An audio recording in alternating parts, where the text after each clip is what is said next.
Assalamualaikum warahmatullahi wabarakatuh. Salam sejahtera untuk semuanya. Saya Pak Ali dari Insight Chamber Pelajaran Sekolah Jadi Mudah. Oke, ini adalah soal terakhir ya. Setelah saya cek untuk soal yang lain bisa kalian lihat di sini. Ini adalah playlist. Dengan menggunakan playlist maka pembahasan bisa didapatkan secara urut dan runtut. Jadi gunakan playlist ini lebih enak. Linknya ada di bawah di kolom deskripsi. Oke. Saya cek ini adalah soal terakhir. Ini adalah versi buku lama ya. Ini versi buku yang baru ya. Ini sudah mau masuk matrik, kita nanti akan diskusi tentang matrik ya. Nomor 11 ini ternyata di buku lama sudah ada ya. Nah ini kebetulan juga nomor 11 ya. Nomor 10 ini beda, jadi kita kerjakan. Oke, langsung saja kita kerjakan. Cermati pertidaksamaan. Nah ini pertanyaannya terbuka, agak susah menjawab seperti ini ya. Untuk menentukan daerah penyelesaian pada sistem koordinat selain dengan menggunakan uji titik, selidiki hubungan antara koefisien X dan Y terhadap daerah penyelesaian bersih atau pertidaksamaan. Jadi ya kita akan untuk mengerjakan soal seperti ini kita akan melakukan asumsi-asumsi. Misalnya jika A-nya lebih besar dari 0, B-nya lebih besar dari 0, C-nya lebih besar dari 0 ya. Ini asumsi. Ya, dengan asumsi ini ya kita akan coba menyelesaikan. Ya, asumsinya jangan di sini deh. Asumsinya di sini aja. Asumsi. Jadi nanti kalau berubah ya berubah lagi asumsi.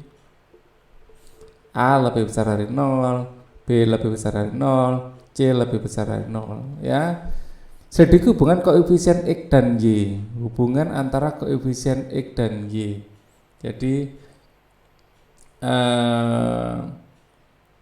hubungan antara X dan Y kita bisa, ini yang jelas hubungannya adalah linear ya, karena X dan Y bukan persamaan kuadrat ya. Yang pertama yang langsung bisa dijawab adalah hubungan linear ya, sesuai dengan nama bab ini adalah bab pertidaksamaan linear.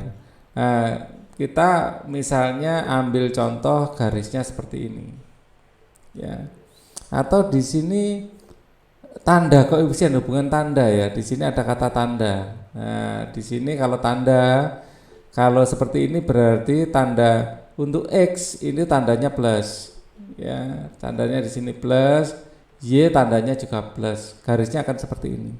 Atau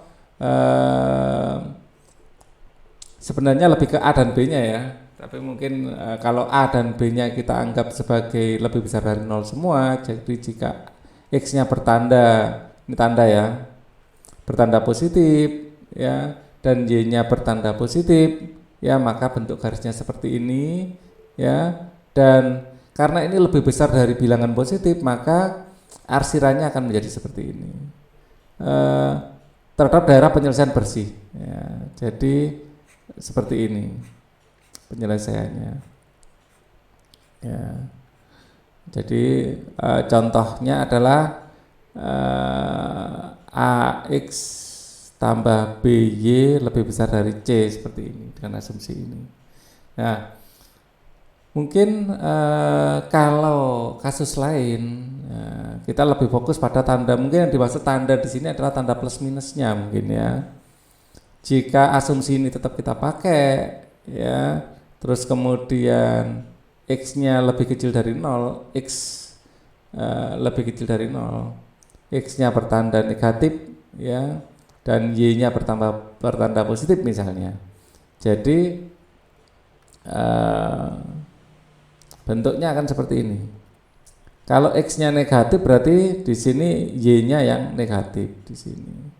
X-nya, jadi Y-nya titik potong terhadap sumbu Y negatif, itu X negatif. Y positif, titik potong terhadap sumbu X positif ya. Dan karena dia itu lebih 0, C-nya ini adalah bilangan, nah C-nya harus bilangan, kalau C-nya ini bilangan positif ya, kalau C-nya bilangan positif maka 0 tidak lebih besar dari sebuah bilangan positif.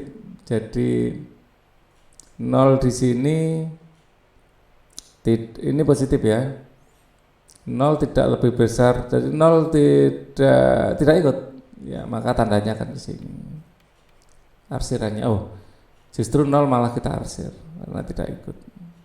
0 lebih kecil. Nah, di sini kita arsir seperti ini. Ya, seperti ini. Ya, kita lanjutkan untuk saya kasih warna lain ya. Jika X-nya ini yang positif tapi yang Y-nya negatif, ya saya gambar di sini aja. Berarti X-nya yang positif. X-nya positif berarti X-nya malah yang negatif di sini. Terus Y-nya negatif, Y-nya kebalikannya ya. Ya, dalam sistem persamaan ini ya dia akan ke sana. Ya. Kalau yang ini jika kedua-duanya negatif, X negatif, Y tandanya negatif, ya, kedua-duanya berada di daerah negatif, kurang lebih seperti ini grafiknya ya. Dan ini dia akan masuk ke dalam, 0 tidak masuk. Nah, kurang lebih seperti itu kalau kita sedikit tandanya. Cuman terus terang Pak Ali sebenarnya yang dimaksud ini apa bukan juga belum begitu jelas ya, karena ini pertanyaannya terbuka. Ini yang ditangkap Pak Ali seperti ini. Ya, kita akan pada penutup coba kita diskusikan satu persatu ya. Kita baca beberapa hal penting yang perlu dirangkum terkait dengan konsep program linier. 1. Konsep program linier didasari oleh konsep persamaan dan pertidaksamaan. Karena persamaan tandanya adalah sama dengan, pertidaksamaan bisa lebih kecil, lebih besar, lebih kecil sama dengan, lebih besar sama dengan ya. Bilangan real sehingga sifat-sifat persamaan linier dan pertidaksamaan linier dalam sistem real banyak digunakan sebagai pedoman dalam menyelesaikan suatu masalah program linier. Linier ya. Kalau linier itu garisnya lurus ya, garis lurus. Ya, kalau seperti ini eksponensial, nanti nggak lurus, eksponensial. Oke ya, itu bedanya. Nomor 2, model matematika merupakan cara untuk menyelesaikan masalah kontekstual. Pembentukan model tersebut dilandasi oleh konsep berpikir logis dan kemampuan bernalar dan keadaan masalah nyata dalam bentuk matematika. Intinya menjadikan cerita menjadi persamaan matematika, itu model matematika. Ya, model itu merubah dari cerita menjadi persamaan atau pertidaksamaan. Pertidaksamaan. Oke. 2 atau lebih pertidaksamaan linier, 2 variabel ya, dikatakan membentuk kendala program linier atau batasan ya dari program linier, dan jika variabel-variabelnya saling terkait dan variabel yang memiliki nilai yang sama sebagai penyelesaian setiap pertidaksamaan linier. Jadi nilai yang sama ini adalah titik potong garis. Ini nilai sama, titik potong. Kita biasa tipot nulisnya ya, atau titik potong. Sebagai penyelesaian setiap persamaan linier pada sistem tersebut, sistem pertidaksamaan linier ini disebut sebagai kendala. Ya. Fungsi tujuan, ya, fungsi tujuan atau sasaran atau fungsi objek itu merupakan tujuan suatu masalah program linier yang juga terkait dengan sistem persamaan. Biasanya untung, ya, atau rugi. Ini adalah fungsi tujuan, ya, objektifnya. Kalau perdagangan ya untung, ya, gitu. Atau biaya minimum, ya. Ya. Nilai-nilai variabel X disebut sebagai himpunan penyelesaian pada masalah suatu program linier jika X titik Y memenuhi setiap pertidaksamaan yang terdapat pada kendala program linier. Jadi kita XY ini misalnya daerah penyelesaiannya di sini, ya, di sini ada DP, ya, daerah penyelesaian misalnya. Daerah penyelesaian setiap titik di sini harus memenuhi, ya, titik ini, ya, harus di sini memenuhi semua pertidaksamaan, ya. memenuhi semua pertidaksamaan. Oke. Suatu fungsi objektif ya, terdefinisi pada daerah penyelesaian suatu masalah program linier. Fungsi objektif memiliki nilai jika sistem kendala memiliki daerah penyelesaian atau irisan. Nah, ini daerah penyelesaian ya.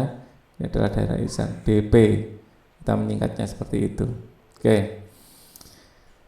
Kemudian konsep sistem pertidaksamaan dan persamaan linier berlaku juga untuk sistem kendala masalah program linier. Artinya jika sistem tersebut tidak memiliki solusi, maka fungsi sasaran tidak memiliki nilai. Boleh jadi tidak ada DP. Ya, misalnya garis seperti ini, ya, dia menginginkan ke bawah, yang satu menginginkan ke atas, tidak ada daerah penyelesaiannya. Oke, tidak ada irisan. Kalau dibalik, misalnya ini merah dan biru misalnya, merah ini biru, merah menginginkan ke atas, biru menginginkan ke bawah, nggak ada DP, daerah penyelesaian tidak ada. Tapi kalau digeser, merahnya yang bawah dan dia ingin ke atas, ya daerah penyelesaian yang birunya ini di atas dan dia ingin ke bawah, lah di sini ada daerah penyelesaian di sini. Ya, itu alasan kenapa yang penyelesaian tidak kita arsir. Ya, kalau seperti ini yang penyelesaian diarsir jadi ruwet ya. Daerah irisannya jadi ruwet. Oke, kita lanjutkan lagi. Yang terakhir ini poin terakhir. Garis lidik merupakan salah satu cara untuk menentukan nilai objektif suatu fungsi sasaran masalah program linear dua variabel. Garis lidik ini merupakan persamaan garis fungsi ya, dari persamaan fungsi sasaran yang digeser sepanjang daerah penyelesaian, menentukan nilai maksimum atau minimum suatu fungsi masalah program linear secara manual ini ya. Oke. Penguasaan kamu tentang program linear akan memfasilitasi kamu untuk mampu menyelesaikan masalah-masalah dalam dunia ekonomi, kesehatan, dan bidang lainnya. Untuk masalah-masalah dalam kehidupan sehari-hari yang berbentuk non-linear akan dikaji pada masalah turunan. Ya, garis lidik ini biasanya kita lakukan manual. Kalau di komputer ya bisa ada, di program itu bisa. Ya, jadi nggak manual lagi. Ya, maksudnya garis lidik kalau kita pegang gitu, kira-kira di sini itu bisa. Enak untuk lakukan manual seperti itu. Oke, ini adalah pertemuan terakhir kita. Ya, kita akan ketemu lagi di bab selanjutnya. Ya, kita setelah ini akan membahas tentang, ini bab 3 matriks. Oke. Untuk kali ini cukup dulu. Thank you for watching. Wassalamualaikum warahmatullahi wabarakatuh.